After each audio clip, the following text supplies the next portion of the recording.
notre Dieu. Merci pour le souffle de vie que tu nous accordes ce matin. Merci parce que nous t'avons chanté de tous nos cœurs, Seigneur. Et nous te sommes reconnaissants parce que tu as disposé nos cœurs ce matin pour venir t'adorer, pour venir écouter ta parole. Bénis, Seigneur, les textes sacrés que nous allons lire. Il est écrit, il y a la bénédiction pour celui qui lit et pour celui qui entend la parole de la prophétie. Ainsi, circoncis les lèvres qui vont parler, circoncis aussi les oreilles qui vont entendre. Que chacun de nous soit béni ce matin à l'écoute de la parole. Au nom de Jésus-Christ, Amen. Que le Seigneur vous bénisse. Ok. Donc, je vous salue dans le nom du Seigneur Jésus-Christ. Et j'aimerais lire le livre de Josué, chapitre 1, pour notre service de ce matin. Josué, chapitre 1, versets 1 à 3. Alors, j'ai un petit message que j'aimerais donner à l'Église. Et après ce message, nous allons procéder à l'ordination du diacre qui a été élu il y a, 3 semaines.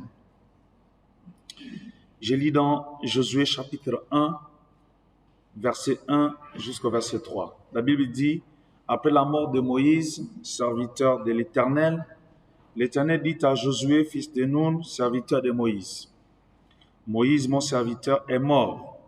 Maintenant, lève-toi, passe ce Jourdain, toi et tout ce peuple, pour entrer dans le pays que je donne aux enfants d'Israël. Tout lieu que foulera la plante de votre pied, je vous le donne, comme je l'ai dit à Moïse. » Que Dieu bénisse la lecture de la parole. Nous pouvons nous asseoir.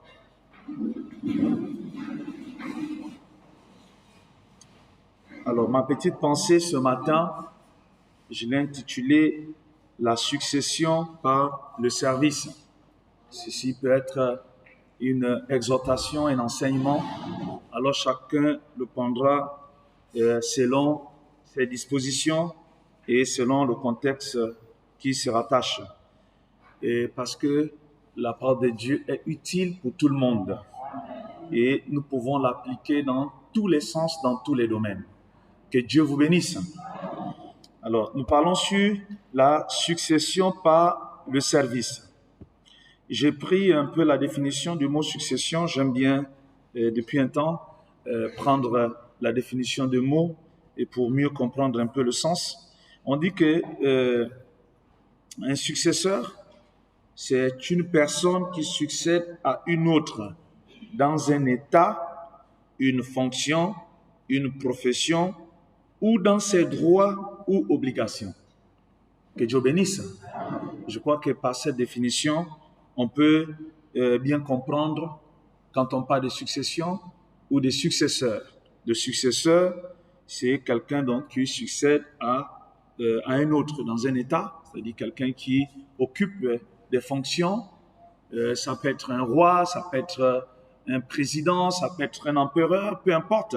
Donc, il a des fonctions dans un état et l'autre le remplace ou vient à sa place. Ou bien, vous occupez une fonction. Vous êtes peut-être directeur d'une entreprise ou peut-être vous gérez des champs ou je ne sais pas, n'importe quoi. Et vous venez prendre la place de l'autre, ou dans une profession, ou même dans les droits. Ça veut dire que peut-être un patriarche d'une famille a laissé un certain nombre de richesses, et à partir de là, cette personne va partir, un successeur vient et prend, il a donc les droits sur cet héritage. Donc on dira que c'est un successeur. Que le Seigneur vous bénisse. Et il n'y a rien que nous pouvons aborder ici sur la terre où il n'y a pas une inspiration dans la Bible. Parce que nous sommes des chrétiens, le fondement de notre vie et de notre foi dépend de la parole de Dieu. Et donc quand nous lisons la Bible, nous pouvons comprendre, nous pouvons nous inspirer et voir ce qui s'est passé dans la Bible. C'est les mêmes choses qui se passent aujourd'hui. Et chacun de nous devait s'identifier à la parole de Dieu parce qu'en tant que des croyants, c'est le seul endroit où nous pouvons nous identifier. Trouver notre place, trouver un endroit où nous pouvons dire, oh, je suis un peu comme Moïse, je suis un peu comme Josué, je vais être comme Paul, parce que ces personnes ont servi le Seigneur, je vais être comme Abraham, je vais être. Parce que c'est des gens qui ont marqué leur vie dans la Bible et qui ont été conduits par le Seigneur, et donc nous pouvons voir leurs témoignages, essayer de nous identifier à leurs témoignages. Dans la succession, il y a plusieurs types de succession. Il y a la succession, donc dans la Bible, j'ai vu la succession royale, la succession sacerdotale, donc des sacrificateurs qui succèdent aux autres, la succession prophétique, un prophète qui succède à un autre prophète, ou quelqu'un qui succède au prophète, la succession ministérielle, où on parlera de la succession apostolique. Que le Seigneur vous bénisse. Alors, dans la Bible, on peut voir toutes ces successions. Si nous regardons un peu la succession royale, on peut voir le type de David avec Salomon. Vous allez remarquer que David était un grand roi. Avant même d'arriver à David et Salomon, essayons de voir un peu Saoul et David. Parce que le premier roi d'Israël, c'était Saoul. Et Saoul n'était pas le choix de Dieu. Saoul était le choix des hommes. Mais Dieu avait choisi David. Celui qui vient en premier n'est pas forcément le choix de Dieu. Le premier peut être le choix des hommes. Et le choix de Dieu peut venir après. Mais vous allez remarquer que le choix de Dieu sait toujours comment s'y mettre et comment s'y prendre. Remarquez que David était choisi par les hommes, établi par les hommes, mais Dieu avait donné son approbation. Même quand un homme choisit, si Dieu a déjà donné son approbation, ça devient un serviteur de Dieu. Et nous sommes censés respecter tout serviteur de Dieu quand Dieu donne son approbation. Est-ce que quelqu'un peut dire amen à ça? Ça veut dire, même le ministre Judas Iscariote, il fallait le respecter en tant que ministre de l'Évangile. Même si plus tard il a vendu la parole. Mais au moment où il exerçait sa fonction, il fallait le respecter comme tel. Remarquez mes amis, David était choisi par Dieu. Vous connaissez l'histoire, je ne vais pas revenir sur l'histoire. Mais regardez comment David a fonctionné. Saoul était le roi. David a l'onction. David a l'onction que Dieu a donnée au travers du prophète. Donc, certaines personnes ont compris que le vrai roi, c'est David. Mais celui qui régnait, c'était Saoul. Est-ce que vous êtes là, frère? Regardez le comportement de David. David appelait Saoul son maître. Et lui se considérait comme serviteur de Saoul. Je ne sais pas si l'église avait moi. Et David était au service de Saoul, parce que Saoul était roi. Le problème n'était pas qui était Saoul, qui était David. Le problème, c'était Israël. Israël était le peuple de Dieu et Israël devait être sous la protection divine et sous la conduite de Dieu. Mais ce peuple devait avoir des dirigeants. Et parmi ces dirigeants, tous n'ont pas marché selon Dieu. Et David, son cœur Saoul, son cœur s'est détourné de Dieu. David savait que Saoul, le cœur s'est détourné. Et Dieu avait dit clairement à David que tu vas remplacer Saoul. Est-ce que quelqu'un peut dire amen à ça? Mes amis, je me pose la question, si c'était toi David, qu'est-ce que tu allais faire? Remarquez que David ne s'est pas précipité. Il ne s'est jamais opposé à Saoul. Et remarquez que c'est Saoul qui voulait tuer David. Mais David protégeait Saoul. Est-ce que vous êtes là, mes amis? Parce que David savait que l'onction est sur lui. Quand tu as l'onction sur toi, tu ne paniques pas. Est-ce qu'ils sont avec moi? Quelqu'un qui a l'onction ne panique pas. Parce que tu sais que c'est moi, donc Dieu m'a choisi. Mais si Dieu t'a choisi, tu ne paniques pas. Et vous remarquerez que David n'a jamais souhaité la mort de Saoul. Vous lisez dans votre Bible, vous verrez que la personne qui avait tué Saoul, David a vengé le sang de Saoul. Il a dit qu'on traite cette personne avec rigueur et que cette personne soit aussi tuée. Amen. Et mes amis, plus tard, David est roi, il règne, et vous voyez ce que Salomon était. Salomon ne donnait pas le caractère d'un vrai roi. Salomon était un peu comme un efféminé. Est-ce que vous êtes là, frère? Quelqu'un qui n'avait pas les compétences, mais c'était le choix de Dieu. Vous voyez, le choix de Dieu n'est pas un choix frappant.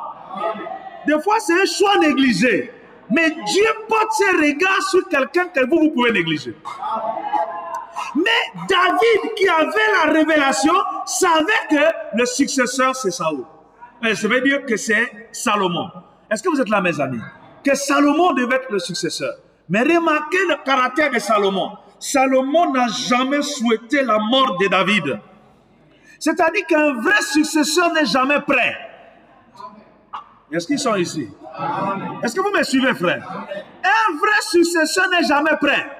Pour lui, tant que David est là, c'est bon pour lui.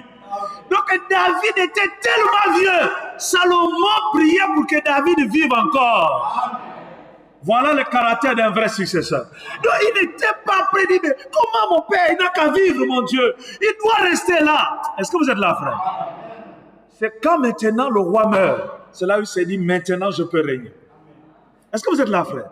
Monsieur, regardez cet efféminé-là. C'est celui qu'on disait efféminé. Il a commencé par faire tuer des gens. Est-ce que vous êtes là, frère? Il a commencé à éliminer tout ce qui était un danger autour de lui. Parce qu'il a commencé à asseoir son royaume. Mais pendant que son père était là, on le voyait comme un homme efféminé. Mais c'était le choix de Dieu. Et il était au service de son père. Quelqu'un dit Amen? Quelqu'un dit Amen? Remarquez, mes amis, Salomon a succédé à David. Et il a effectivement exercé le travail. Et vous voyez, c'est un règne de paix. Et il a fait mieux que son père. En fait, normalement, un successeur doit faire mieux que le père. Est-ce que vous êtes là, frère? Et vous remarquez que dans la royauté, ce n'est pas n'importe qui succède au roi. On ne va pas prendre quelqu'un dehors pour venir succéder au roi. Est-ce qu'ils sont ici? Hassan II est mort. On va prendre, non. Il y a un bon président, le prince d'Angleterre, il est intelligent. Il est plus intelligent, on va le prendre pour venir remplacer Hassan II. Ça ne marche pas. Il faut que ça soit quelqu'un de la lignée royale. Ça veut dire que si David est mort, c'est son fils qui doit le remplacer. Si Salomon meurt, c'est son fils qui doit le remplacer. Vous êtes avec moi, frère? Moi, je suis dans la Bible, hein, je ne sais pas où vous êtes. Alléluia. Mais maintenant, je peux me poser aussi la question. Parce que nous sommes là dans la succession royale. Dans la succession royale, c'est le fils qui remplace le père. Aussi maintenant, dans toutes les églises dans le monde, ce sont les fils qui remplacent les pères. Nous ne sommes pas dans les royaumes. Ils sont toujours ici? Est-ce qu'ils sont toujours avec moi? Dans la Bible, ce n'est pas n'importe qui remplace le père. Quand un roi est établi, c'est son fils qui doit le remplacer. Ce n'est pas quelqu'un d'autre, frère. C'est un royaume. On ne va pas prendre quelqu'un d'autre pour venir remplacer un roi. Sauf si c'est un enfant qui s'est infiltré dans l'adultère pour venir naître là comme ça, pour remplacer. Mais en réalité, ça doit être le fils du roi. Est-ce que vous êtes ici, frère? Vous allez comprendre aussi pourquoi ce soit le fils. Parce que le royaume ne doit pas être dans les mains d'autres personnes. Et c'est pour cette raison que le roi fait tout pour que c'est son fils qui le remplace. Dans certains régimes où c'est le fils qui doit remplacer, il y a des problèmes quand l'homme ne met pas au monde. Il peut avoir des fils. Si on dit que c'est un fils qui doit remplacer, mes amis, c'est terrible. Parce que le monsieur, s'il n'a pas d'enfant, c'est des problèmes. Mais heureusement, si lui ne peut pas, le frère, ainsi de suite. Et c'est quoi le royaume qui a été le plus solide? C'est le royaume d'Angleterre. Pourquoi? Parce que ils avaient compris que s'il faut rester seulement avec les fils, on aura des problèmes. Pourquoi le royaume de France a changé des rois dans de famille en famille? Parce que des fois, il y avait des gens, il n'a pas d'enfant. Il meurt, c'est le général qui prend parce qu'il n'a pas d'enfant. Et alors le général, il devient le roi, et ainsi de suite. Les Anglais ont compris que non, ça ne marche pas comme ça. Ils ont créé des lois où même une femme, l'essentiel que ce soit le sang. Donc même une femme aussi peut succéder. Est-ce que vous êtes là, frère? Et leurs lois sont établies de telle sorte que tu peux être né directement de la reine, mais en fonction des combinaisons des lois royales, tu occupes une position derrière. Aujourd'hui, ce n'est pas le fils de la reine d'Angleterre qui est en première position. Ce n'est pas son premier fils. Son premier fils est en 14e position. Donc, il y a... Est-ce que vous êtes là, frère? Donc, il occupe la 14e position par rapport aux règles qui se sont établies dans la succession. Bon, là n'est pas notre problème. C'est que nous savons que dans la succession royale, il faut le sang royal. Est-ce que quelqu'un dit Amen?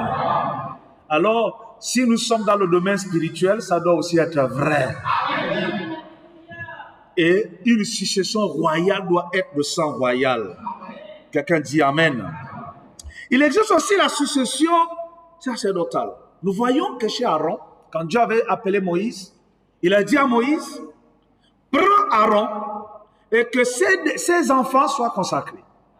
Qu'ils soient des sacrificateurs dans le temple. Si Aaron meurt, c'est son fils qui remplace. Si son fils meurt, c'est le fils d'Aaron. Est-ce que vous êtes là, frère?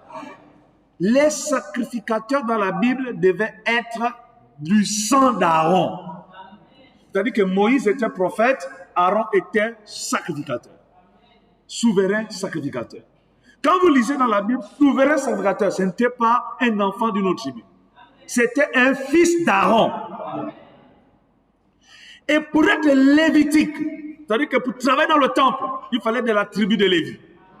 C'est-à-dire que si tu es de la tribu de Benjamin, la tribu de Judas, tu ne peux pas être lévite.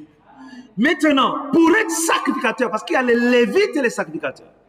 Pour être lévite, il faut de la tribu de Lévi. Donc, naître de la tribu de Lévi. Ensuite, respecter certains caractères. Donc, selon la loi de Moïse, il y avait des caractères. Il fallait déjà la forme physique, il ne fallait pas être boiteux, il y avait beaucoup de choses comme ça pour être sacrificateur. Est-ce que vous êtes là, frère? Maintenant, pour être lévite, maintenant pour être sacrificateur, il fallait maintenant être descendant d'Aaron. Or, Aaron lui-même était lévite. Mais être sacrificateur, il fallait être de la famille d'Aaron. Est-ce que vous êtes là, frère? Et d'où Aaron mourait, son fils prenait. Donc, quand vous en êtes en Israël, ce n'est pas n'importe qui était sacrificateur. Parce que Dieu avait établi une loi. Il faut être fils d'Aaron pour succéder à Aaron. Quelqu'un dit Amen. Ça, c'était la loi de Moïse et cette succession de sacrificateurs. On a vu aussi dans la Bible la succession prophétique. La succession royale, c'est de père en fils. Ils sont ici? Est-ce qu'ils sont ici? La succession sacerdotale, c'était de père en fils. Mais la succession prophétique, c'était différent. Ce n'était pas un problème de naître de quelqu'un. C'était un problème d'avoir le don et d'être choisi par Dieu. Et nous prenons un bon exemple de succession, c'est Élie et Élisée. Est-ce que vous êtes là, frère? Élie était prophète, Élisée aussi était prophète. Mais quand Élisée est né, on connaît bien l'histoire d'Élisée. Oh, il était là-bas, il faisait ceci. Mais Élie, on ne sait pas ce qu'il faisait. On dit seulement, il y a un homme, Élie, le Tishbite. On sait, on ne connaît ni son début, ni, on ne sait pas d'où il vient. Alléluia. Des origines inconnues comme ça, Élie. Oh, Élie, alléluia. Il était le feu allumé directement par Dieu. Donc, c'est lui, il était en contact directement avec Dieu, il était prophète. Il est né prophète, appelé directement par Dieu. Or, Dieu a appelé directement Élie, maintenant Élie devait appeler son successeur. Est-ce qu'ils sont avec moi? Or, comment devait se faire l'appel d'Élisée? Fabanam nous dit, et la Bible d'ailleurs nous dit, Élisée ne savait même pas qu'il était prophète. Est-ce qu'ils sont ici, frère? Élisée était qu'on appelle ça, un laboureur. Et la Bible nous dit qu'il pouvait dresser des bœufs. Le monsieur te prend, je ne sais pas, 12 paires de bœufs. Donc 24 bœufs, il les allie 2 à 2, 2 à 2, et ces 24 paires de bœufs font des sillons. des sillons droits. Donc c'était un jeune homme qui était rigoureux dans le travail. Et il était patient. Faut vraiment me dire le travail qu'il était en train de faire, Dieu préparait son esprit. Frère, Dieu ne nous ramasse pas comme ça au hasard. La famille où tu es né, Dieu t'a préparé. L'endroit où tu as grandi, Dieu te prépare.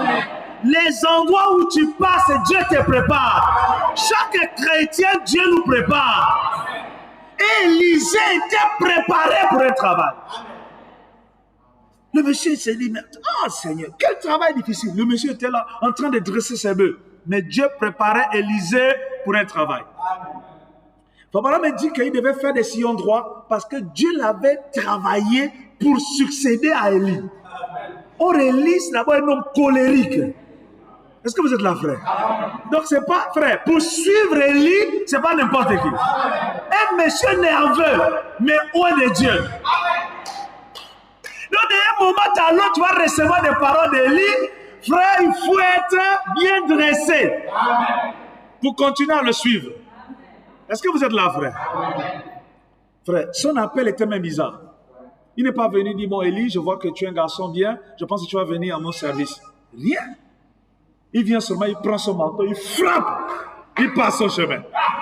Est-ce que tu es là, frère?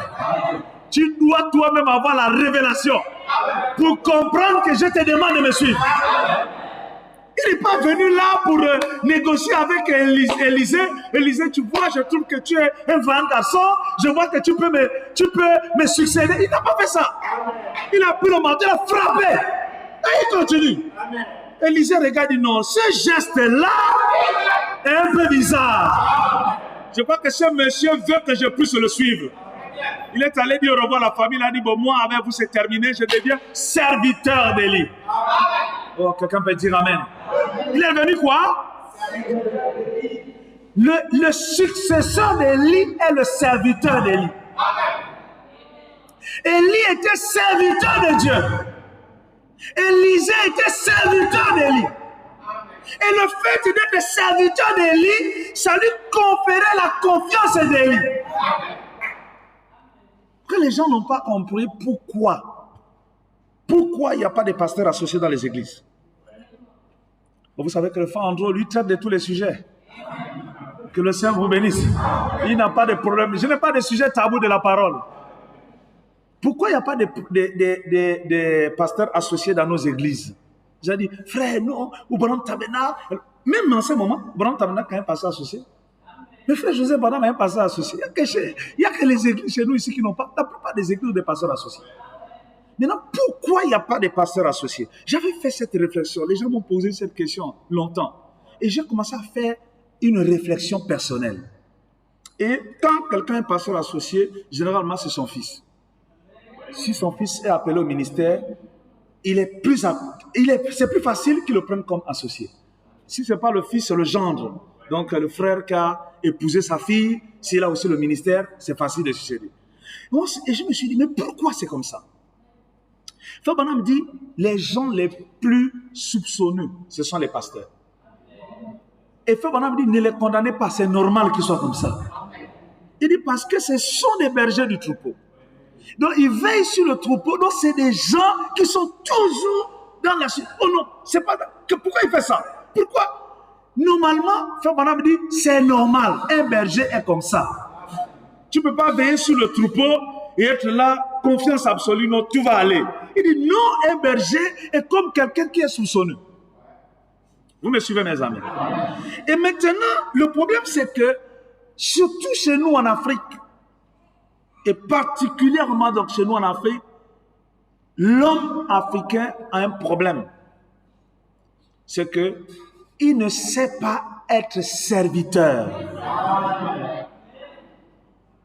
Est-ce que vous êtes là, frère? Et que quand quelqu'un a un potentiel, il va être concurrent. Oh, tu ne peux pas venir me succéder quand tu me fais la concurrence. Je vais te laisser le passage comment? Est-ce que l'église est avec moi, frère? Mais, frère, c'est normal qu'un pasteur, il est là, il a fait un travail. On te donne la chair pour prêcher. Au lieu de prêcher pour édifier les enfants de Dieu, toi tu prêches pour montrer que je suis le meilleur. Le pasteur va commencer à regarder et dire non, là il y a un problème. Je voyais dans un endroit un pasteur, il laissait seulement son genre de prêcher. Et les autres frères se plaignaient. Il dit non, mais je ne comprends pas. Le pasteur, quand il passe, c'est son genre qui prêche. Nous, on ne prêche pas. Nous aussi, on a le ministère. Et le papa là se plaît. Il était avec moi. Il m'a dit, mais ces enfants-là, c'est moi le pasteur ici. Je décide comme je veux. Qu'est-ce qu'ils ont à se plaindre que je laisse seulement mon genre? C'est moi le pasteur ici. Alors, je continue à réfléchir sur ça. C'est un problème de confiance. Vous remarquerez qu'un fils est au service de son père naturellement. Est-ce que vous me suivez, frère? Il ne va pas combattre son père. Donc, s'il a un ministère, c'est pourquoi, dès qu'un enfant a un ministère, tout de suite, le père est favorable à ce qu'il soit successeur. Et nous, on dit à la chaîne qu'on a fait, oh, il y a ça c'est la succession, c'est la royauté, oh machin. Mais est le caractère du fils. Est la nature d'un fils. Est-ce que tu es là, frère? Tu verras que les choses vont marcher. Si les ministres dans les églises peuvent comprendre que la succession se fait par le service, il n'y aura pas de problème. Neville était un serviteur de William Branham. Quand Neville était en chair, il s'apprêtait à prêcher. Si frère Branham rentrait dans la salle, il dit, frère Branham, si tu as quelque chose à dire, monte en chair. Donc pour lui, la prééminence était sur William Branham. C'est que frère Branham disait que Neville était un bon pasteur. Parce que frère Branham avait un message. Il voyait que Neville le mettait à sa place. Et comme Neville savait le mettre à sa place, alors Neville dit, voici un, frère Branham dit, voici un bon collaborateur. Est-ce qu'ils me suivent? Mais mon frère, toi, quand je te vois, c'est-à-dire que mes enfants, tu les détestes. Mon époux, tu ne veux même pas voir sa figure. Et tu dis, non, frère, tu seras le successeur. Tu vas être successeur par quel moyen? Est-ce que vous êtes là, frère? Mais il faut d'abord exprimer l'amour envers les gens. Vous n'aimez pas la vérité, hein? Mais il faut exprimer l'amour. Les collaborateurs, ce sont des gens qui s'aiment d'abord. C'est-à-dire que moi, donc je t'aime, j'aime tes enfants, tu aimes mes enfants. Voilà les collaborateurs. Les amis, frère, les amis, ce sont des gens qui s'aiment réellement. Ce n'est pas les amis seulement sur WhatsApp. Déjà, c'est impossible. Vous savez qu'un frère ne peut pas avoir plus de 4 amis. C'est scientifique. Il y a une étude scientifique l'a prouvé. Une sœur, c'est trop 6 amis. Donc, tes 500 amis sur Facebook, c'est des histoires. Parce que tu ne peux pas, une femme ne peut pas avoir une conversation directe avec plus de 6 personnes. Et normalement, un être humain ne peut gérer que 150 personnes. C'est à peu près la population d'un village. Et les études scientifiques montrent que donc 150 personnes, c'est à peu près un village, donc tu peux savoir, ah toi, ouais, tu es de l'autre famille. Oh, toi. Dès que vous dépassez 150, mon ami, tu ne peux plus gérer. Le cerveau humain ne peut plus gérer. Et moi, je vois des frères qui se plaignent. Oh, moi, j'ai une église de 800 membres. Mais tu ne gères rien, frère. C'est ton cerveau ne peut gérer que 150. Est-ce qu'ils sont ici? Acclame le Seigneur, mon frère. Alléluia. Oh non, frère, on est... Et soyez contents. Je ne sais pas, on est ici à peu près 120 personnes. Et dans notre église, à peu près 120 personnes. C'est bon, frère. Le pasteur au moins peut dire, toi tu es de telle famille, toi tu es de telle famille, toi tu habites dans tel quartier. Quand vous devenez 1000, monsieur ne peut pas gérer. Son cerveau s'arrête à 150. Et dans les 150, il y a 4 avec qui il traite. Est-ce que vous êtes là, frère? Donc vous voyez sur une soeur, il y a une jeune mariée, c'est pas toi que je m'adresse. Donc si vous voyez une jeune soeur commencer à avoir un ami ou être fiancée, il y a quelqu'un qui va perdre la place. C'est pas fait exprès. Parce que tu ne peux gérer que 6 personnes avec qui tu bavardes tous les jours. Si tu es un homme à peu près scientifiquement, il y a que 4 personnes avec qui tu peux appeler, discuter. Bon, la soeur avait 6 personnes que son cerveau peut gérer. Bon, maintenant, une 7e personne est venue en force. Il y a un qui va perdre la place. Donc, ce n'est pas exprès. C'est son cerveau qui ne peut faire autrement. Pourtant, tu es en train de te plaindre. Oh non, depuis que la soeur est fiancée, oh, il ne m'appelle même plus. Oh, je ne sens même plus son amour avec moi. Oh, c'est quoi? Oh, son cerveau est limité. Est-ce que quelqu'un dit Amen?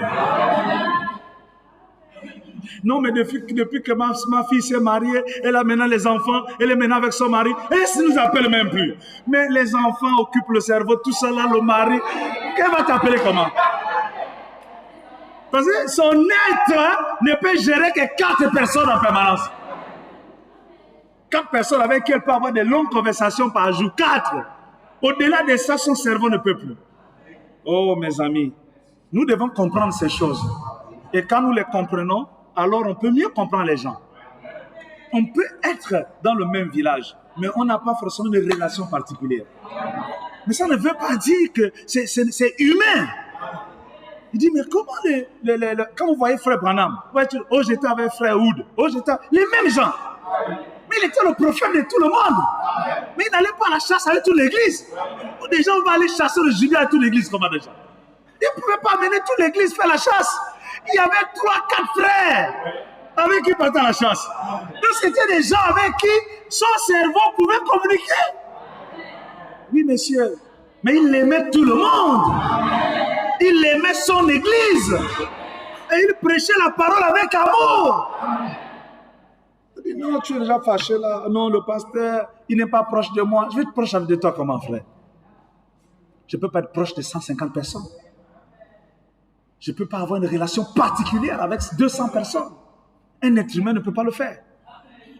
Déjà même, les gens, il y a une soeur là qui me disait, mais le pasteur, il dit, grand frère, quand tu envoies le message, tu dis seulement oui. Ok. Que Dieu bénisse. Pasteur, on dit qu'il a juste ça là, m'écrire le message. Pasteur, on dit oui. J'ai dit ok. Il dit, mais qu'est-ce qui se passe? Elle était obligée de me dire ouvertement. Il dit, non, mais pasteur, vraiment, je ne comprends pas. Comment toi, tout ce que on te fait, écrire un long message, je prends tout mon temps d'écrire, toi, tu réponds seulement, ok. C'est bon. C'est un problème de la gestion des messages, frère. Si tu te retrouves avec 100 messages, 80 messages, tu vas répondre 80 messages toute la journée. Ce qui fait que il y a les frères, hein, si on est des amis sur Facebook, frère, tu vois, shalom pasteur, shalom. Dès que tu commences à parler encore, je me déconnecte. Je n'ai pas le temps d'avoir une discussion, frère. Des fois, je suis dans un travail, je vais faire quelque chose. Shalom pasteur, shalom pasteur, shalom. Je vais répondre à tout ça là. C'est pas possible. Donc, ça fait que mon messenger est rempli de shalom. Non lu. Je ne peux pas lire tout ça. Et je ne fais pas exprès de le faire. Que le Seigneur vous bénisse. Et si vous voyez un frère agir comme ça, ne pensez pas que c'est un problème. C'est humain. L'être humain est... Donc, si toi, tu passes... Vous savez maintenant pourquoi vous êtes esclave de votre téléphone. Tu veux répondre à tous ces shalom. Mais tu vas passer toute la journée devant le téléphone. On peut avancer un peu, mes amis. Alors, j'étais donc en train de dire que vous comprenez pourquoi dans certaines églises, les enfants, les fils des pasteurs succèdent à leur père. Parce qu'ils ont le caractère, cette facilité de se soumettre, cette facilité d'être au service. Mes amis, ce qui est vrai à l'église est vrai dans votre travail. C'est vrai dans votre famille. C'est vrai dans vos affaires, dans tout ce que vous faites. Vous ne pouvez pas succéder à quelqu'un qui est au-dessus de vous en voulant faire de la concurrence. Vous ne pouvez jamais le faire. Si vous êtes second, vous devez être serviteur. Quelqu'un ici peut dire Amen. Quelqu'un peut dire Amen. Il y a des gens, quand il revient, il a les gros diplômes, il pense que c'est suffisant. Tu arrives, tu as le diplôme et tu trouves quelqu'un qui a l'expérience. Peut-être que tu as les qualifications au poste. Sois le serviteur de celui qui occupe le poste. Travaille pour que ça avance. Ne viens pas pour démontrer que ça ne marche pas. Il y a des gens qui prennent des choses, ils font tout pour perturber. Non, il faut qu'il coule. Il faut qu'on montre qu'il ne sait pas faire le travail. Alléluia. Ce n'est pas comme ça qu'il faut faire. Un jour, dans un garage, je crois qu'il y avait un monsieur, un vieux mécanicien. Ce mécanicien, les nouveaux jeunes mécaniciens, ils se moquaient de lui. Oh, mais tu es vieux, il faut aller en retraite. Oh, vieux, tu vas qu'en retraite, tu es trop vieux. Et les jeunes mécaniciens voulaient montrer leurs talents. Et le vieux était toujours là pour essayer de donner des conseils, pour essayer de dire quoi faire. Et ça dérangeait les jeunes. Alors un jour, il venait toujours et il trouvait le garage propre, les choses bien rangées. Et ce garage avait beaucoup de clients. Les choses se passaient bien. Alors un jour, le mécanicien est allé en retraite. L'âge de la retraite est arrivé. Et il a pris sa retraite, il est parti. Les jeunes mécaniciens étaient contents. Ah, ce vieux-là qui nous fatiguait là, il est parti, c'est bon. On peut maintenant être libre, exprimer nos compétences en mécanique. Et c'est vrai qu'ils étaient compétents. C'est vrai qu'ils étaient instruits. C'est vrai qu'ils maîtrisaient la mécanique. Le vieux avait des vieilles méthodes. Et ils avaient des méthodes beaucoup plus innovantes. Mais quelque chose s'est passé. Le garage, les clients commençaient à diminuer. Les choses ne marchaient plus comme avant. Est-ce que vous êtes là, frère? Et les gens se posaient des questions. Mais qu'est-ce qui se passe? Oh non, mais depuis que ce vieux-là est parti, les choses ne marchaient plus. Qu'est-ce qui se passe? Le vieux mécanicien, quand tous les jeunes rentraient, il prenait les pièces, il les lavait, il les nettoyait et il les rangeait. Pendant que les autres étaient pressés de partir. Et ça faisait que quand on arrivait le matin, les pièces étaient rangées et le travail était fait rapidement.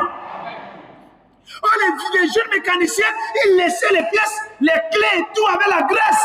Ils rentraient comme ça. Quand ils revenaient pour chercher, où est la clé 12, où est la clé 13? Et le travail était retardé. Et les clients étaient mécontents. Oh, pendant près de 40 ans ou 20 ans ou 30 ans, ce vieux mécanicien rangeait des choses. Or, il ne fallait pas le combattre. Il fallait apprendre de lui. Ces jeunes devaient apprendre de cet homme. Et ils seraient des meilleurs mécaniciens. Est-ce que vous êtes là pour dire amen? Apprendre, c'est très important. Dans toute votre vie, vous devez apprendre. Il n'y a rien que vous ne pouvez pas apprendre. Vous êtes une femme au foyer. Vous pouvez apprendre d'autres femmes qui sont déjà au foyer. Vous ne savez pas préparer. Vous pouvez apprendre de ceux qui savent préparer. Ne pense pas que tu vas te rabaisser pour demander à l'autre comment tu as fait. Est-ce que vous êtes là, frère? Or, tu ne peux pas venir apprendre chez moi. Moi, je maîtrise la cuisine. Encore les femmes avec les caractères. Tu es orgueilleuse. Tu montres que tu es la meilleure à l'église. Je vais t'apprendre quelle cuisine. Tu es hôtel. Les mamans de l'église, tu ne les vois pas. Pour toi, tu es au-dessus de tout le monde. Quelle maman qui va même t'expliquer comment ça marche? Ils vont seulement te regarder comme ça. Regardez comment ça embrouille là. Embrouille-toi bien. Orgueilleuse. Est-ce que vous comprenez, frère? Est-ce qu'ils me suivent? Or, si tu es une femme de service, tu sais comment servir. Tu sais comment t'humilier. Ils ne vont pas te laisser en erreur. Dès que tu fais une erreur, on va te dire non, non, non, ma fille ne fait pas comme ça. Non, non, non, ma fille ne fait pas comme ça. Pourquoi? Parce que tu as les dispositions d'une personne qui va apprendre. C'est pareil dans ta famille. Si tu es, je sais tout, les gens vont te laisser faire. Dès qu'on te dit, oh ça je sais. Frère, tu vois, je sais. Oh non, non, non, je sais. Monsieur, je sais tout. La personne qui n'a jamais le crayon et la gomme. Tout pour lui, c'est au stylo. Stylo noir. Je ne peux pas me tromper. Tu ne peux pas te tromper, tu es sûr? Bonhomme me dit que la dictée, crayon à gomme. Je fais la dictée, je le crayon à la gomme. Pourquoi? Parce que notre vie, c'est le crayon et la gomme. Jusqu'à... Oh non, frère, j'ai 12 ans de pastorat, j'ai 14 ans de pastorat. Crayon et la gomme. Moi, quand ça ne marche pas, j'ai béni le Seigneur pour ça, frère. J'écris, j'ai dit, frère, la gomme. Wow. Toi, tu vas venir le faire en dos. Quand Dieu regarde, c'est là effacé. Reste là dans tes histoires. Critique. La gomme est déjà passée par là. Et m'a dit avance. Parce que je fonctionne avec le crayon et la gomme. Soyez au service de la personne qui a décidé de vous. Mais pourquoi maman aime seulement telle fille? Pourquoi elle ne m'aime pas? Est-ce que tu es au service de maman? Pourquoi maman va aimer telle autre fille et pas toi? Vous êtes tous nés d'elle. Mais c'est parce que tu n'es pas au service. Quand on t'envoie, tu boudes. Quand on te dit, tu boudes. Mais comment on va aimer une boudeuse? Ça, c'est les ABC. Hein? Le Père donnera le pouvoir à celui qui est au service. Ce n'est pas l'âge, ce n'est pas la forme, c'est le service. C'est pourquoi quand on voit un chef de famille décide de qui va succéder dans sa famille, il voit toujours l'enfant qui est au service. Le successeur, c'est le serviteur. Dis amen à ça. Si tu n'as pas l'onction du service, tu n'es pas un bon successeur. Tu ne pourras pas. Mais qu'est-ce qui fait que tu verras que des fois, tu n'es même pas un homme, tu es une femme. Mais tu as le pouvoir au-dessus des hommes. Selon la culture africaine, l'homme est au-dessus. Mais toi, tu es une femme et tu as le pouvoir. Parce que tu es au service. On va venir te consulter.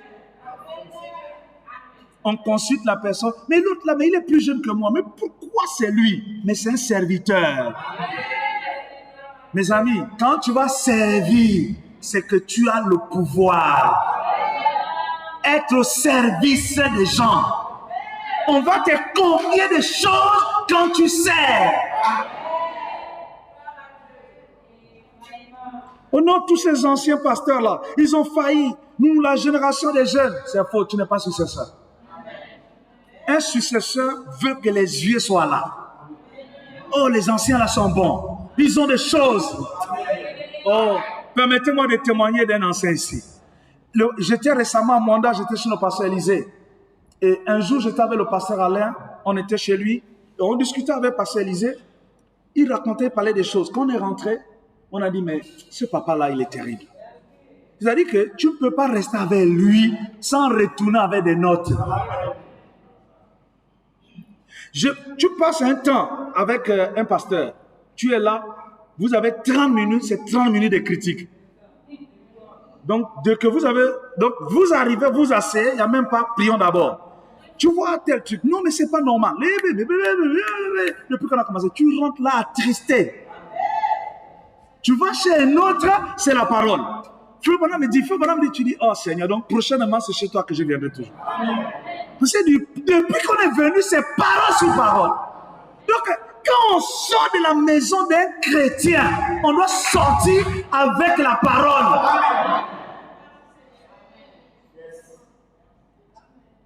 Amen. Et mes amis, quand vous élevez ceux qui sont avant vous, c'est que vous êtes digne d'être un successeur.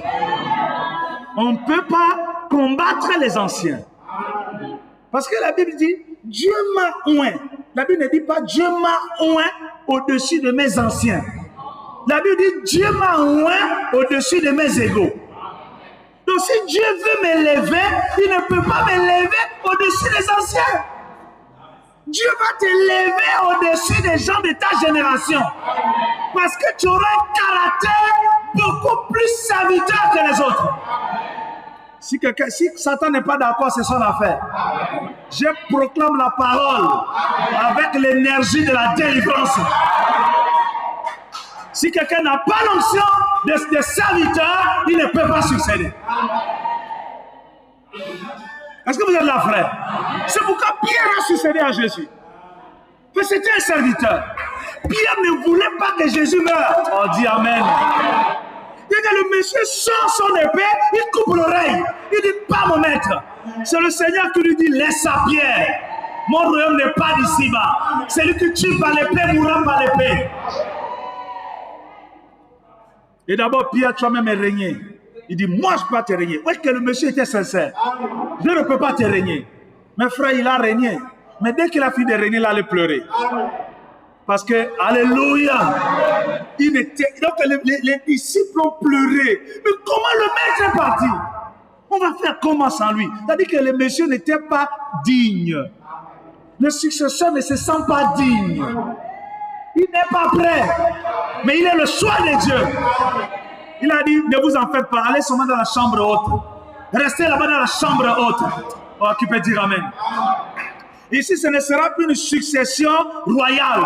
Ce n'est plus une succession lévitique ou sacerdotale. Une succession... Là, alléluia, c'est maintenant une succession apostolique. Donc moi, je vais devenir la colonne de feu. Et je vais me diviser. Je ne serai plus que sur Pierre. Oh, dis amen. Je vais rentrer sur Pierre, sur Paul, sur Marie, sur... Alléluia!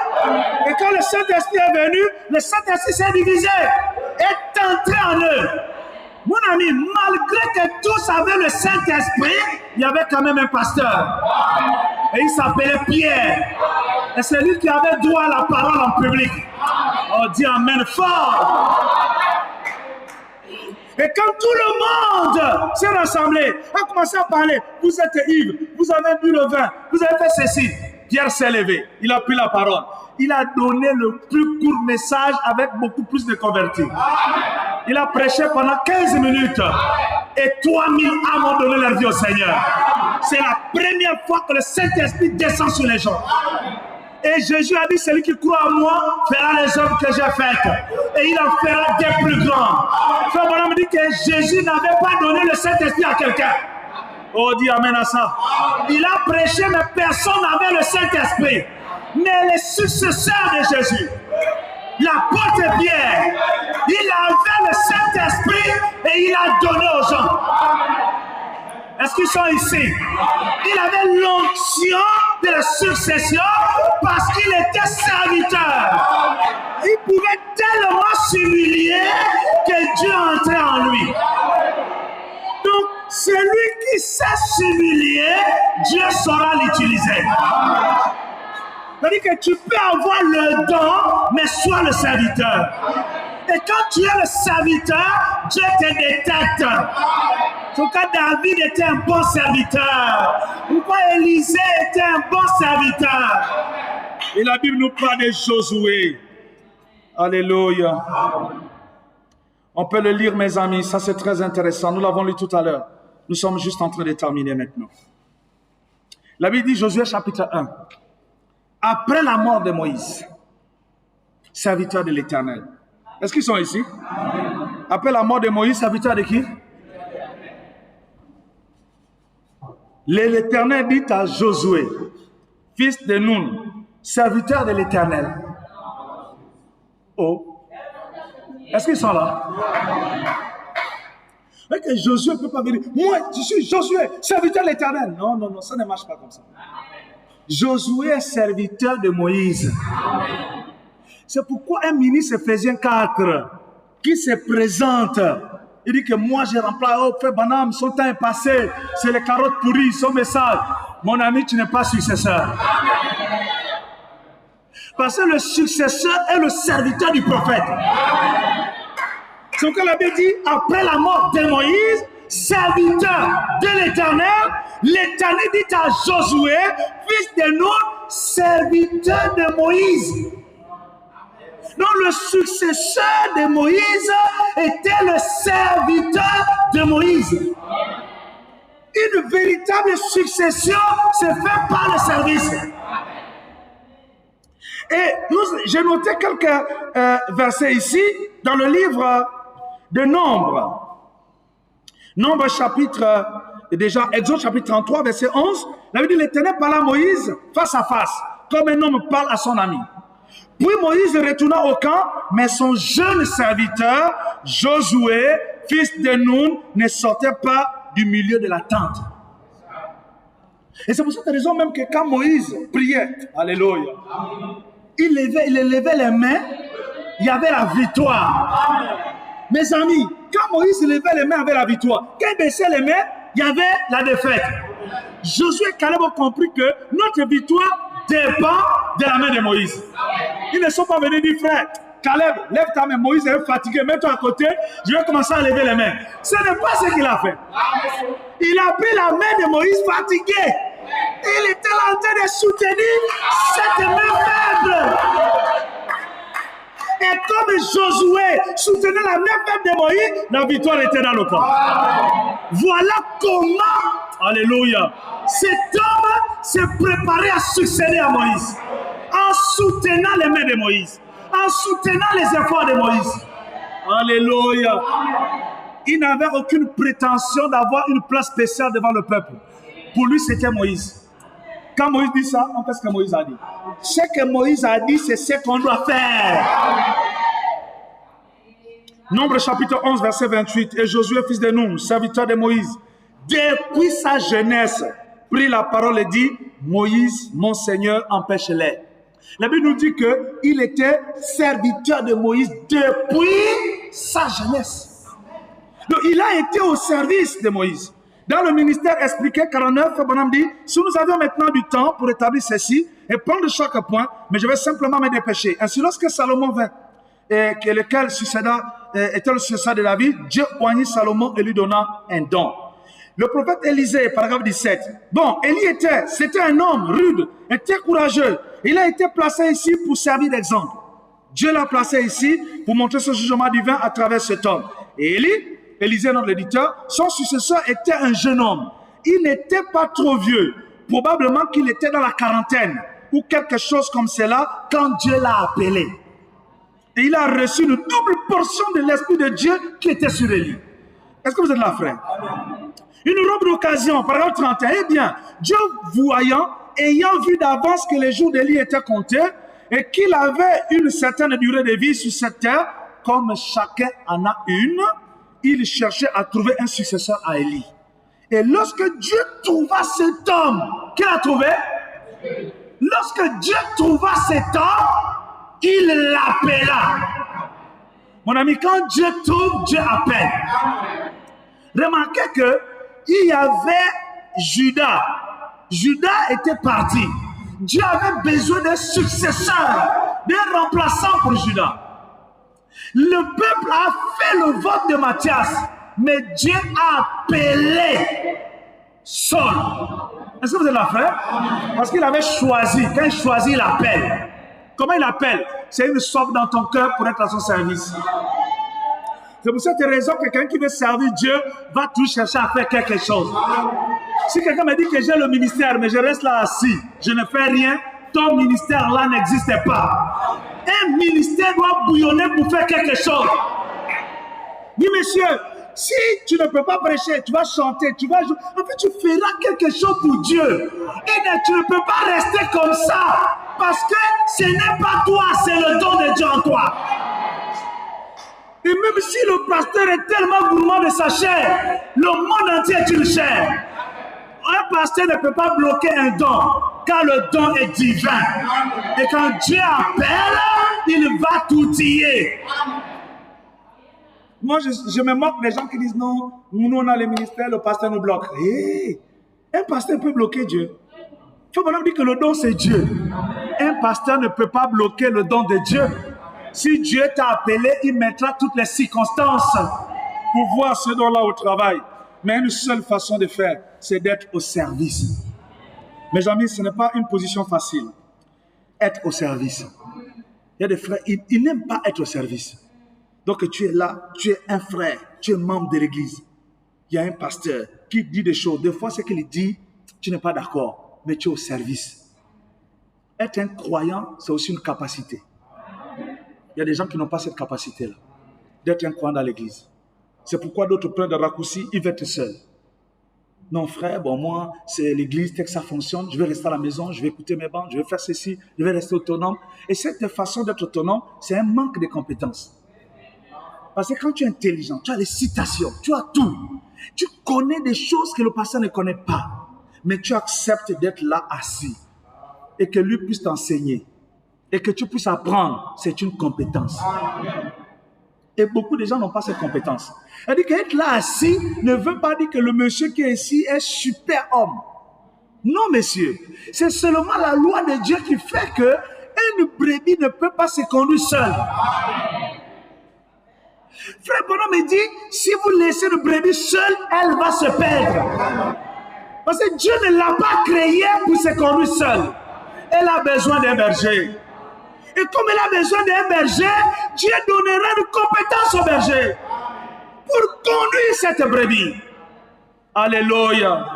Mais les gens n'ont pas cette capacité de rester assis, d'écouter, ou de rester là assis. Donc le pasteur, il prêche 3 mois.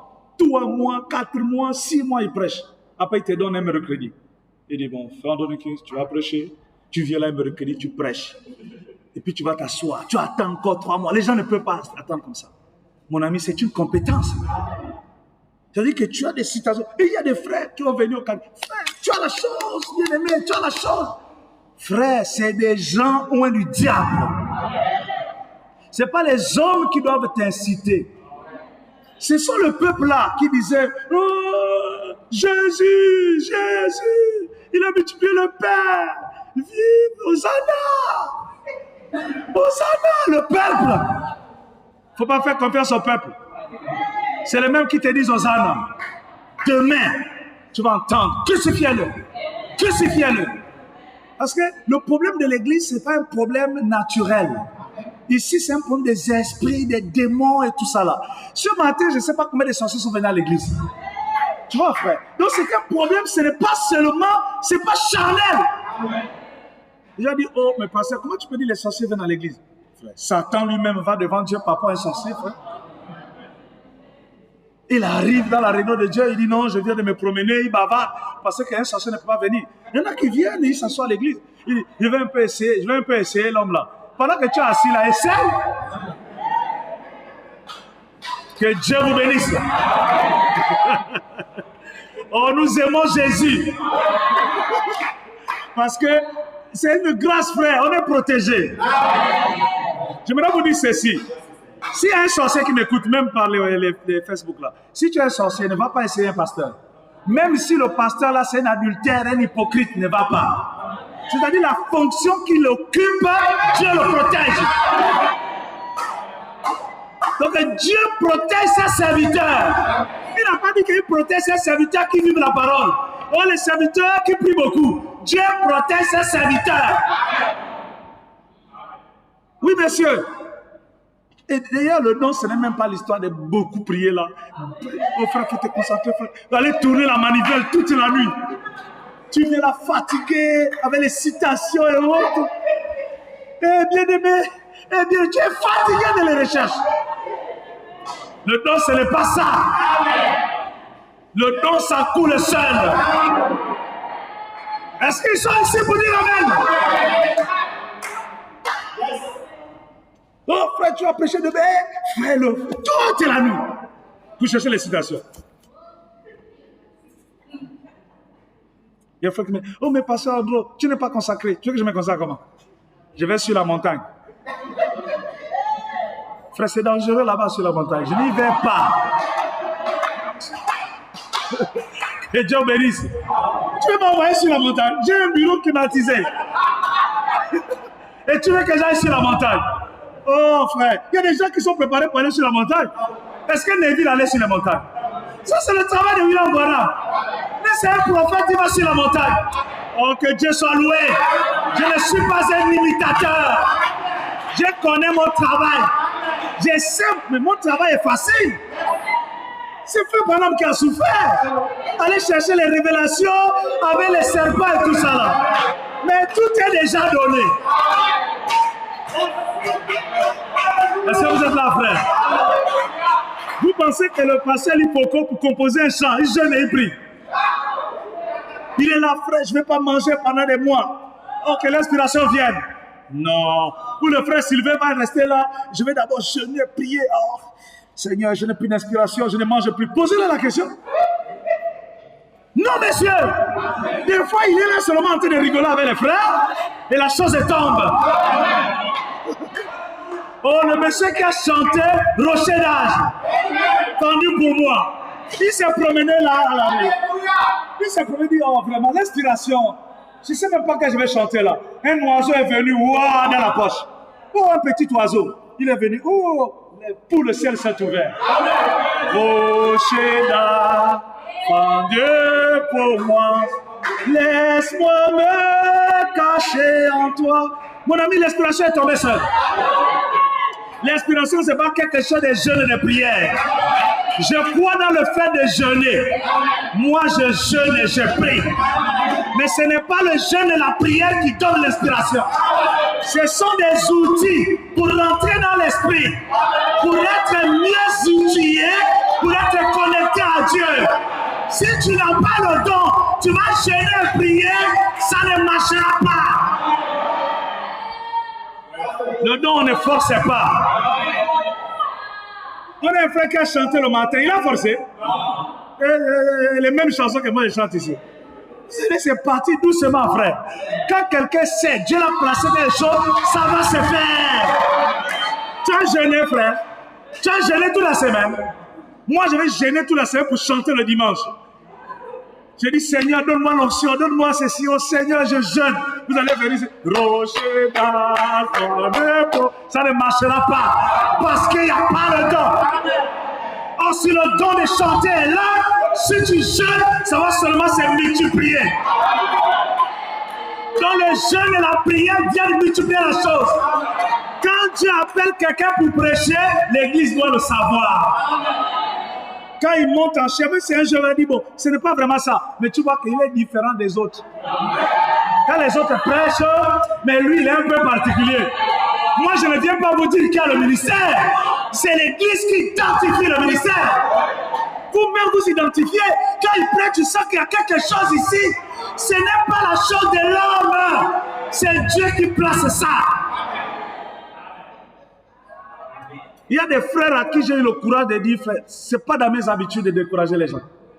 Mais j'ai eu quand même le courage de dire à certains frères, je ne vois rien. Donc quand j'arrive à ce niveau, il faut vraiment reculer, frère. Parce qu'il y a beaucoup de gens à qui je ne crois pas, mais je ne leur dis pas ça. Si j'arrive au niveau, je dis, frère, est-ce que ce n'est pas mieux que tu restes assis, frère?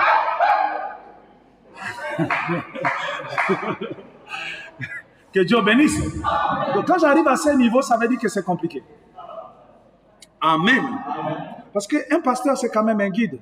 C'est quelqu'un qui peut voir des choses, qui a une façon de voir certaines choses. Mais je vois que tu n'as pas. Si tu as le ministère, et vous avez déjà regardé le frère Sylvain, il a resté là-bas sans prêcher. Il commence à prêcher, ça commence, son église est en train de terminer déjà. Quand quelqu'un a quelque chose, tu peux rester 20 ans, 30 ans, tu ne prêches pas. Si tu as le don de Dieu, dès que tu vas commencer, les gens vont combattre, vont faire ce que tu veux. Tu avances seulement parce que Dieu est avec toi. Ce n'est pas le nombre d'années de prédication. Oh non, j'avais commencé, les autres ont commencé depuis, oh non, frère, en gros, toi c'est parce que tu avais commencé jeune, ça n'a rien à voir. Le frère Sylvain, il a commencé vieux, mais ça marche. Donc ce n'est pas l'âge où on commence, c'est un problème de tu as ou tu n'as pas. Frère, tu as cru quand, frère? Oh, nous, c'est avant 1990, on avait cru là-bas. Moi, je partais même enfant à l'église. Ok. Tu as grandi là, tu es né là, tu as grandi, tu as écouté les bancs, tu as écouté les ministres, tu as assisté dans les conventions. Frère, prends la chair, prêche. Oh, c'est même une surprise, je suis ici vraiment, c'est une surprise. Le pasteur ne m'a pas bien averti. Tu viens m'écouler. Est-ce que c'est des choses qu'on vient dire à l'église? Tu es au front, tu te donnes l'homme pour tuer l'ennemi. Tu dis non, c'est le général qui m'a envoyé. En tout cas, je suis ici. Mon ami, c'est quoi ton problème? Tu es au front, tu as déjà l'âme, l'ennemi en bas de toi. Tu dis, je suis ici seulement encore du général. Moi-même, je ne voulais pas être ici. C'est la preuve que tu n'as pas de ministère. Oh, dis amen à ça. Mais il faut que les choses soient dites clairement, frère. Comment tu as la chose, tu as l'âme, tu es au fond, mais tu dois débouler la chose. Parle seulement ce qui est dans ton cœur. Dieu verra le reste. Dis ce que Dieu met dans ton cœur et le reste va marcher. Oh, est-ce qu'ils sont ici pour dire amen? Est-ce qu'ils sont ici pour dire gloire à Dieu? Nous trouvons aussi que Josué connaissait cette commission, sachant qu'elle reposait entre ses mains, que Dieu l'avait appelé à un devoir auquel il ne pouvait pas manquer. Il marchait avec douceur devant Dieu. Josué n'était pas surpris de son travail. C'est-à-dire que dans ses aptitudes, il était conscient que si Moïse n'est pas là, moi je vais faire le travail. Ce n'était pas un rêve comme ça, je peux succéder. Il le savait, il était conscient de ses compétences. Mais il ne pouvait pas les démontrer, les faire valoir aussi longtemps que Moïse était là. Il était sous Moïse tout en sachant ce qu'il était. Fait, Dieu ne peut pas vous appeler à faire un travail et vous ne savez pas le travail pour lequel Dieu vous appelle. Vous êtes censé savoir. C'est pourquoi Dieu vous a appelé. Est-ce qu'ils sont ici? On était là-bas à Agapao 2005. Certains anciens sont encore ici. Ils peuvent se souvenir de certaines paroles dont je parlais. Je leur disais toujours, le temps nous donnera raison. Et certains peuvent s'en souvenir. Le temps nous donnera raison. Et le temps donne toujours raison. C'est pourquoi notre but, c'est de toujours maintenir la vérité. Dire ce que nous savons être vrai avec humilité, avec sincérité, sachant que nous ne sommes pas au service des hommes, nous sommes au service de Dieu. Et comme nous servons Dieu, Dieu va nous soutenir. Amen. Frère Branham est en train de prier. Il dit, nous te remercions pour notre cher frère Neville, pour son travail courageux de pasteur dans l'église ici, pour tout ce qu'il a fait et la manière dont il a rempli son devoir à son poste, comme un véritable serviteur. Mes amis, succéder, c'est servir. Tu es maçon, tu es soit un chef maçon, soit un serviteur. Va prendre la brique, va prendre. Va faire ceci, amène l'eau, amen. Mais comment il n'y a que moi que vous envoyez? Tu ne seras pas un bon maçon. Pour être un bon maçon, sois le serviteur du chef maçon. Pour être un bon peintre, sois le serviteur du peintre. Sois à son service, sois à son aide. Fais que le travail avance quand tu es là. Et quand tu es là, il faut qu'il sente qu'avec toi, le travail avance. Et comme le travail avance en ta présence, il y a des dernières touches. Alléluia. Qu'il fera, il aura besoin de toi. Il lui dira, vous les autres, je n'ai pas besoin de vous. Allez commencer le chantier, faire le décapage là-bas. Toi, venez avec moi, les successeurs. On va aller faire les finitions. Parce que tu es au service et tu es digne de recevoir toutes les compétences nécessaires. Amen. Je crois que tout homme qui a une œuvre souhaite avoir, ne peut pas penser que quand je meurs, tout doit tomber. Ce n'est pas logique. Quand nous partons de la terre, il faut qu'il y ait des gens dignes de nous remplacer. Il faut qu'il y ait des gens dignes de continuer l'œuvre. Et ces jeunes, ces gens dignes de continuer l'œuvre, c'est des gens qui tâtonnent aujourd'hui. Si quand nous avons tâtonné, le pasteur nous disait, toi, tu es trop jeune, tu es courageux, tu es prêché, quitte-la. Je ne serai pas ici. Si le pasteur Mathieu ne m'avait pas laissé prêcher, je ne serais pas en train de prêcher. S'il avait dit, frère, non, toi tu es trop, reste dans ton coin, je ne serais pas pasteur ici. C'est parce qu'il a vu que le monsieur là peut prêcher, alors prêche. Mais frère, quand on te laisse déjà prêcher même une fois, alléluia, ne cherche pas un tutoriel, je ne sais pas comment. Le Saint-Esprit est ton meilleur tuteur. Et Dieu va t'aider. Il faut juste une porte d'entrée. Et il faut quelqu'un qui t'ouvre la porte. Un ancien qui te dit, voilà comment on fait le travail. Et maintenant, tu dois être connecté au véritable maître. Parce qu'il y a des maîtres terrestres, il y a le vrai maître. Qui peut dire Amen. Et avoir toujours les regards sur lui. Tu joues sur scène, les gens acclament. Oh, Pasteur Andro, c'est bon, c'est bon. Je ne vous regarde pas. On regarde le maître.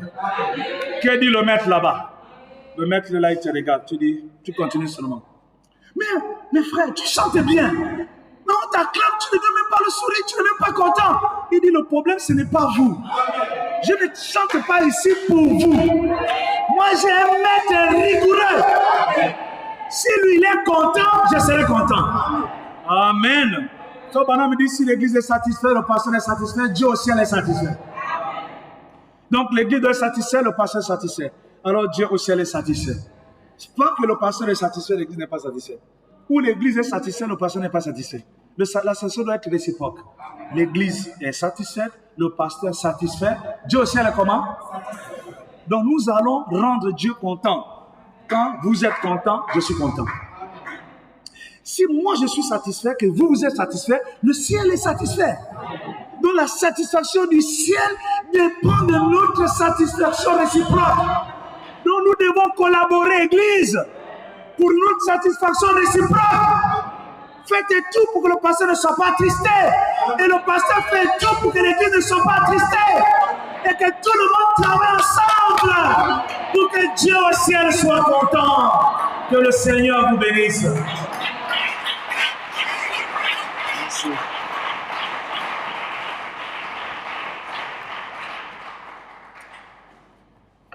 Que Dieu bénisse.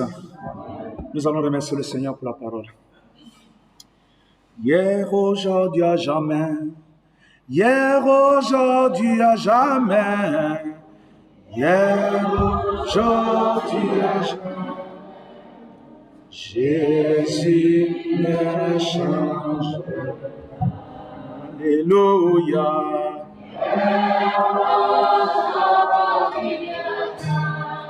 Alléluia.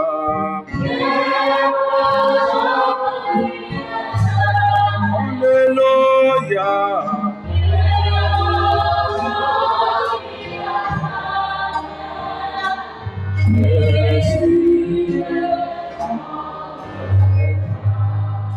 S'il a parlé hier, il parlera. Mon Dieu, oh, il parlera. Jésus le Saint. Alléluia.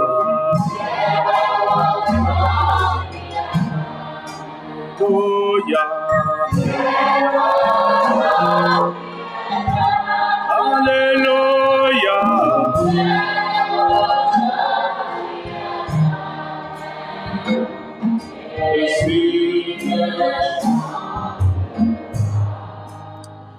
Dieu Tout-Puissant, Créateur des cieux et de la terre, donateur des dons, parfait, excellent, merci pour cette matinée, merci pour la parole qui a été apportée. Bénis tes enfants, bénis les cœurs, Seigneur, et que cette parole trouve une place dans chaque cœur. Où elle est, Seigneur, et bénis la suite du service, au nom de Jésus-Christ. Amen. Que Dieu bénisse. Ok. Nous allons procéder à l'ordination de diacre.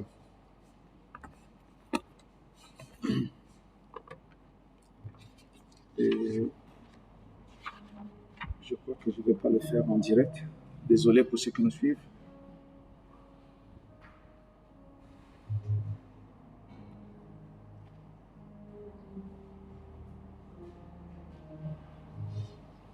Juste les frères qui pourront suivre l'audio dans le groupe de l'église.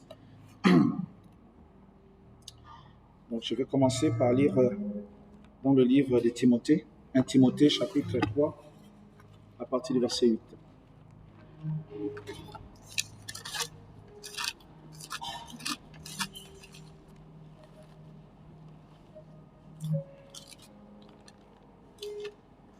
« 1 Timothée chapitre 3, le verset 8, la Bible dit « Les diacres aussi doivent être honnêtes, éloignés de la duplicité, des excès du vin, d'un gain sordide, conservant le mystère de la foi dans une conscience pure. Qu'on les éprouve d'abord et qu'ils exercent ensuite leur ministère, s'ils sont sans reproche. Les femmes de même doivent être honnêtes, non médisantes, sobres, fidèles en toutes choses. Les diacres doivent être maris d'une seule femme et bien diriger leurs enfants et leur propre maison. Car ceux qui remplissent convenablement leur ministère s'acquièrent un rang honorable et une grande assurance dans la foi en Jésus-Christ. Je t'écris ces choses avec l'espérance d'aller bientôt vers toi. » Que Dieu bénisse la lecture de la parole. Le prophète dit dans la prédication, la prédication de l'ordination des diacres qu'il a prêché le 20 juillet 1958. Il dit, et voilà, la première chose est le placement des diacres dans l'église. Et notre petite église ici est souveraine. Elle n'a ni dénomination ni rien qui lui envoie ses diacres. Elle élit ses propres diacres, elle élit son pasteur, elle élit ses administrateurs, elle élit tous ceux qui entrent dans l'église et tous ceux qui en sortent. personne n'a le dernier mot sur quoi que ce soit. Cela revient à l'Église. Et l'Église, ce sont ceux qui viennent et qui supportent l'Église par leur présence, par leurs dîmes et leurs offrandes. Ce sont toujours eux qui ont le droit de dire un mot dans de tels placements. Frère Branham me dit, les membres de l'Église, c'est ceux qui soutiennent par leur dîme, par leur présence. La première chose, c'est la présence. Et il dit ensuite la dîme et l'offrande. Il dit, ce sont ces gens-là qui ont un mot à dire dans de tels placements. J'écoutais certains frères, parce que de la semaine dernière ou la semaine passée, j'appelais certains anciens, certains frères que je ne vois pas à l'église depuis. Je me suis dit, je ferai le compte rendu de tout ça la prochaine fois. Et certains ont décidé de rester à la maison, écouter les bandes, d'autres ne veulent plus venir à l'église. Et il y a un qui m'a dit, pasteur, j'envoie mes dîmes. Je lui ai dit, frère, envoyer les dîmes à l'église ne fait pas de toi un membre. Un membre, c'est celui qui vient et qui s'assoit, qui assiste aux réunions. Si tu envoies seulement les dîmes, tu n'es pas un membre de l'église. Parce qu'il y a des païens qui nous ont déjà envoyé des dîmes ici. Est-ce qu'ils sont membres de l'église? Est-ce qu'ils doivent voter? Il y a des sœurs et des frères rétrogrades qui envoient des dîmes. Parce qu'ils savent que je ne veux pas consommer la dîme, moi je suis rétrograde, mais ils envoient des dîmes dans une église. Donc envoyer des dîmes ne fait pas de toi un membre de l'église. Tu dois assister au programme, aux réunions de l'église. Que Dieu vous bénisse. Donc ce sont les personnes qui sont présentes et qui assistent aux réunions et qui paient les dîmes et les offrandes. Il dit, et j'aimerais remercier le conseil de diacre sortant, et je le dis à partir d'ici pour toute l'Église. Si certains de ses frères sont ici, il s'agit de frère Cox, frère Fleeman et frère Igbotan, ainsi que le frère Dietzman. Ils nous ont rendu un bon service, ils l'ont rendu au Seigneur dans ce tabernacle. Et très souvent, selon le règlement de cette Église, les diacres ou les administrateurs terminent automatiquement leur mandat chaque année. Et s'ils veulent revenir, c'est très bien. S'ils ne veulent pas revenir, c'est que ce conseil a démissionné, alors on peut placer d'autres à leur poste. Et l'autre soir, j'ai appelé le conseil d'administrateur. Il y a en effet un nouveau conseil d'administrateur. Et j'ai appelé le frère Luther MC de Dowell ici ce soir. Nous sommes heureux de le voir ici. Il fut autrefois dans le conseil des administrateurs. Cette semaine, je suis allé chercher et vérifier si je pouvais faire tirer une photographie qui sera aussi présentée à l'église pour montrer que les actuels administrateurs de cette église sont frère William Morgan, frère Mike Hagan et frère Banks Wood, ainsi que frère Roy Robertson. Et ils sont tous de cette ville, sauf frère Robertson qui vit entre les deux villes. Le Seigneur a trouvé que ces hommes conviennent et des hommes honorables, et ils ont maintenant reçu la charge d'administrateur de cette église. Et puis pendant que cette réunion se déroulait, le pasteur associé m'a dit que nous élire un nouveau conseil des diacres parce que ceux-ci étaient déjà arrivés au terme de leur mandat et qu'ils avaient démissionné et qu'ils allaient élire quelques diacres de plus. Maintenant l'église, la procédure est que le conseil peut désigner des diacres, des hommes avec qui ils ont collaboré et qu'ils ont trouvé honorables et justes. Le fils de diacre est un très grand office. Et c'est un grand honneur aux yeux du Seigneur que d'être diacre dans l'église. Et ainsi, l'autre soir à la réunion, on m'a parlé d'un certain homme. Et lors de la rencontre avec le pasteur, le vendredi dernier, cet homme a attesté que ses enfants étaient des hommes honorables et justes. L'un des hommes honorables de notre conseil d'administrateur avait proposé un jeune homme qu'il avait trouvé. Mais celui-ci n'était pas tout à fait qualifié. Non pas parce qu'il n'était pas ce genre d'homme qu'il fallait, mais lorsque le pasteur et moi nous sommes réunis et que j'ai demandé l'âge du jeune homme, on m'a dit qu'il venait juste de passer la vingtaine. C'est un véritable homme honorable et juste, mais nous avons découvert qu'il était célibataire. La Bible exige que le diacre soit un homme marié. Il doit être marié d'une seule femme.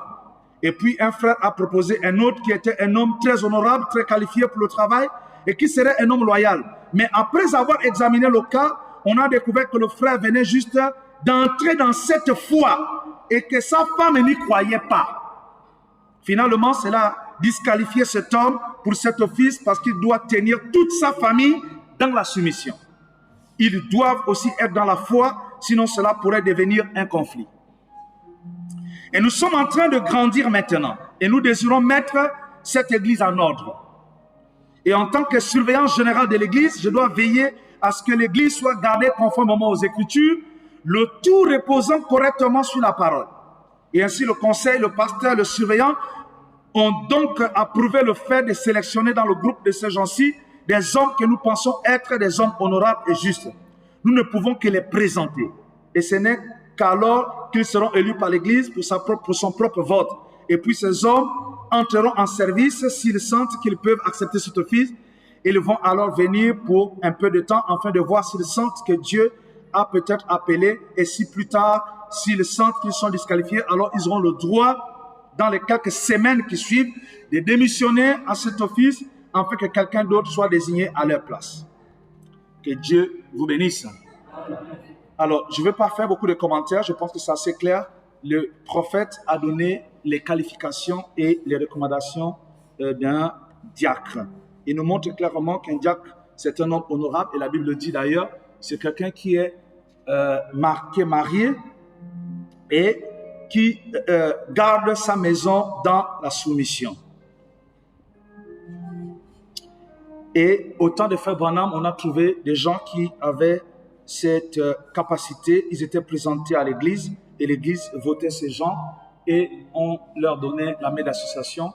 On les consacrait pour faire le travail. Et j'aimerais quand même profiter de cette circonstance particulière. On n'a pas toujours ce temps-là de rappeler aux diacres, à tous ceux qui officient dans l'église, que c'est une grande responsabilité d'occuper les fonctions de diacre. Il ne suffit pas simplement de dire que je suis diacre, mais vous êtes censé être en contact avec des gens, des fois les problèmes des croyants, et la chose dont on pourrait vous reprocher, c'est de ne pas garder le secret de ce que vous entendez. C'est la pire des choses. Il y a une façon de le faire, c'est de ne même pas mentionner ça dans les conversations. Ne faites même pas d'illustration. Vous avez traité un problème d'un frère, vous avez résolu un problème, ne venez même pas prendre ça comme un exemple. Vous allez conseiller vos enfants, vous dites, vous voyez, c'est comme le cas de frère tel, qu'on a résolu, ce n'est pas ça un diacre. Ne prenez pas des illustrations sur la vie des gens. Il y a récemment une sœur qui m'a envoyé un audio me faisant des remarques de l'administration des diacres sur un de ces problèmes. Je ne devrais pas le mentionner ici, mais je pensais avoir une réunion spéciale avec les diacres parce que c'est une vieille histoire, il y a plusieurs années quand même. Donc un problème a été traité, mais malheureusement, ce problème a été, presque toute l'église a été au courant. Quand vous traitez un problème d'une personne, et la sœur est partie, les gens ne savent pas, oh la sœur a rétrogradé, la sœur a fait ceci, la sœur, et plus tard, c'est parce que son problème, tu es devenu la risée dans l'église. Tout le monde sait que tu te bats avec ton mari, tout le monde sait que tu fais tout le monde. Est-ce que tout le monde est censé savoir que je me bats avec mon mari, même si je me bats? C'est votre problème? Donc en fait, il y a des gens qui ont leurs problèmes dans leur maison, nous partons pour les aider. Ces problèmes ne doivent pas être les problèmes de l'église. Et le rôle des diacres, c'est de garder le secret, de ne pas diffuser ce genre d'informations. Les problèmes des gens, c'est les problèmes des gens. Quelqu'un n'a pas de vêtements, il dit « je n'ai pas de vêtements », c'est aux diacres qui s'adressent. Donc les diacres vivent la confidence de l'Église. Ils ne sont pas censés dévoiler ces problèmes, même pas faire des illustrations. Arrêtez d'être bavards sur les problèmes des gens. Donc prenez des dispositions pour ne pas mentionner les problèmes que vous avez traités.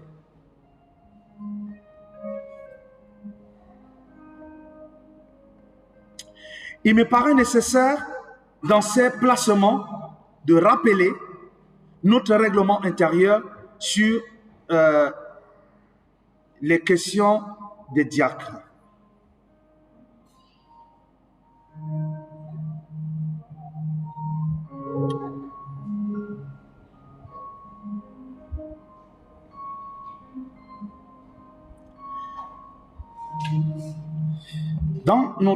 On a notre règlement intérieur et notre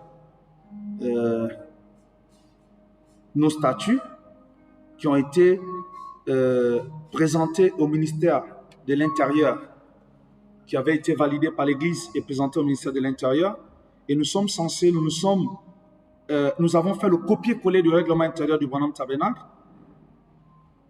Et nous pensons que c'est important de le rappeler parce qu'on n'a pas toujours le temps d'en parler.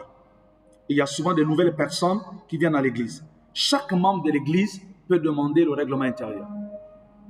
Si vous êtes frère, vous dites que c'est votre église ici, vous demandez aux administrateurs, le diacre, ils sauront comment faire pour vous trouver le règlement intérieur. La charge des diacres. La charge des diacres étant élus conformément à la parole de Dieu au statut d'Agapao Tabernacle et d'agir en tant qu'assistant spirituel au pasteur. Ils doivent assister le pasteur dans toutes ses activités spirituelles. Ils sont libres de parler au pasteur pour lui présenter tout programme ou avantage qui bénirait le bien-être général et spirituel de l'association. Ils doivent être aptes à enseigner et prêts à assister le pasteur ou le pasteur associé dans tout domaine s'il leur est demandé.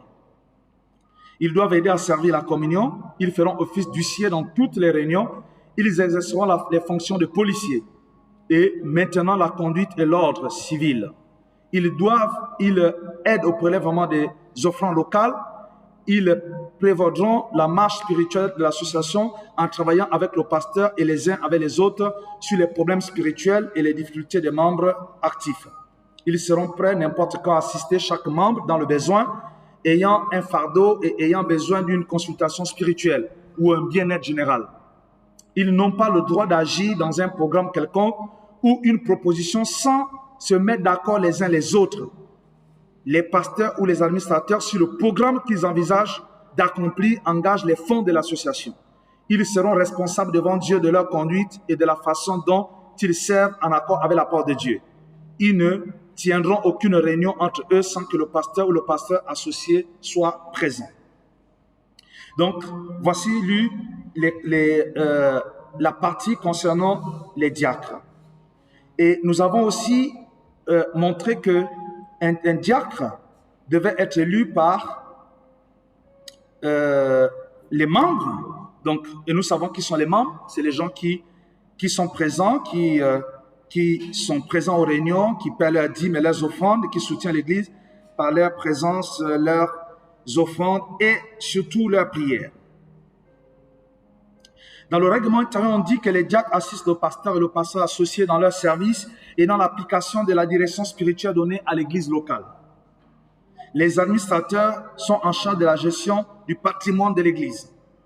Les qualifications des diacres administrateurs, ils doivent être croyants de bonne moralité, être remplis du Saint-Esprit, mariés d'une seule femme, bien tenir sa maison, manifester un esprit de service. Ils doivent exercer l'hospitalité, avoir la capacité d'enseigner l'Évangile. L'élection. Les diacres, les administrateurs sont votés au suffrage direct par les membres de l'association pour un mandat d'1 an avec reconduction tacite. C'est-à-dire, chaque année, s'ils veulent continuer, ils continuent.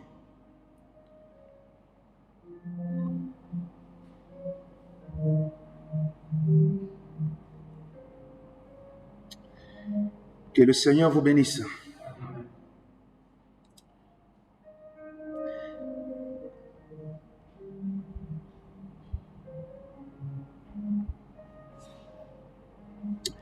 Comment se fait la destitution? L'élection se fait, que ce soit cette élection et la destitution sont valables pour le pasteur, pour les diacres. Les pasteurs sont votés au suffrage direct par les membres de l'association. Leur mandat prennent fin dans les cas de décès, rénonciation, destitution par l'Assemblée générale. Comment se fait la destitution? La destitution se fait par un vote de l'Assemblée générale. Les cas de destitution sont une conduite immorale, le divorce, une mauvaise conduite de sa maison. Tous ces cas doivent se faire sur la déposition de 2 ou 3 témoins. Les témoins feront constater les faits au pasteur en présence de 2 ou 3 anciens. La séance de destitution sera dirigée par un pasteur d'une autre association similaire. Le choix de ce pasteur fera l'objet d'une décision de l'Assemblée générale. Ça veut dire quoi? Ça veut dire, si on veut destituer un diacre, l'église se réunit et le diacre n'est pas présent, et alors on fait le vote pour le garder ou ne pas le garder. Si c'est le pasteur, on doit choisir un autre pasteur de façon consensuelle qui va diriger cette destitution. C'est-à-dire, si l'Église continue, c'est-à-dire que si on reproche à un diacre ou même un pasteur de continuer son action ou son œuvre, c'est l'Église qui décide s'il continue ou pas. Maintenant, cette décision se fait en présence d'un ancien qui est choisi de façon consensuelle, c'est-à-dire que l'Église doit voter et tomber d'accord sur cet ancien. Ce sont des règles que nous nous sommes établis. Et comme les Africains n'aiment pas lire, ça reste dans les papiers, personne ne les lit. Et donc, c'est dans des situations comme celle-ci qu'on essaye de vous les rappeler. Que Dieu bénisse. OK.